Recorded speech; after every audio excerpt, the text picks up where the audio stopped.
EC 2000, Behavioural Economics, Frank Crowley, Unit 3, Arts Year 2, by Katie O'Sullivan. My student number is 111511067. Economics, Making Ireland a Healthier Country, by Katie O'Sullivan. Policymakers, we need to make Ireland a healthier place for people to live in. The ideas I propose, set out in this presentation to you, is an effort to show how the use of economics can help people in making healthier options. My first proposal set out to you is something called choice architecture. It's a way of manipulating people's decisions using positioning of products and psychology. By nudging someone to choose one product over the other, it's giving them, we could always put healthier options in higher places at more eye level, so more people are inclined to buy them, and merchandisers use it to sell one product over the other. As you can see in this photo, the fruit and healthy options are placed in front of the crisps, which you can see in the background over here, the crisps, and all the unhealthy options, and then the fruit is in the healthier section right in front, so when the customer comes straight in, there's a healthy option for them before they have to go and be subjected to the unhealthy option. This is an extremely good way of marketing, as it can get a product sold before another product, and it influences more impulse buys by the consumer.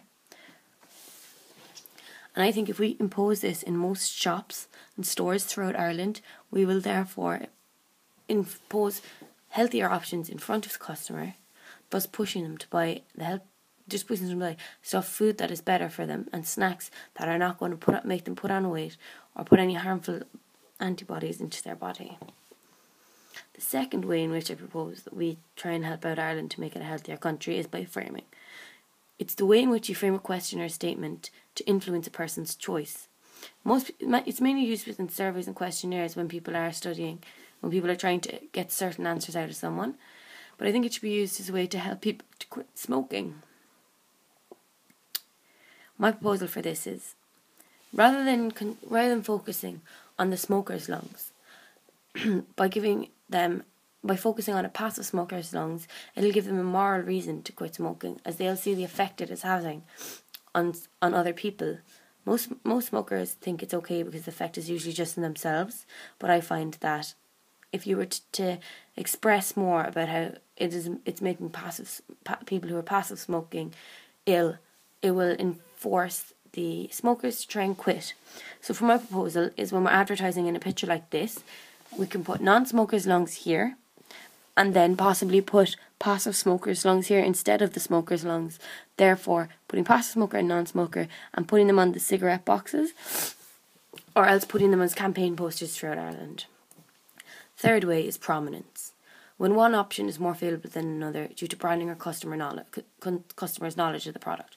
The fact that cigarettes are not advertised in Ireland leads to no marketing and thus no prominence. The same idea should be used in the alcohol market.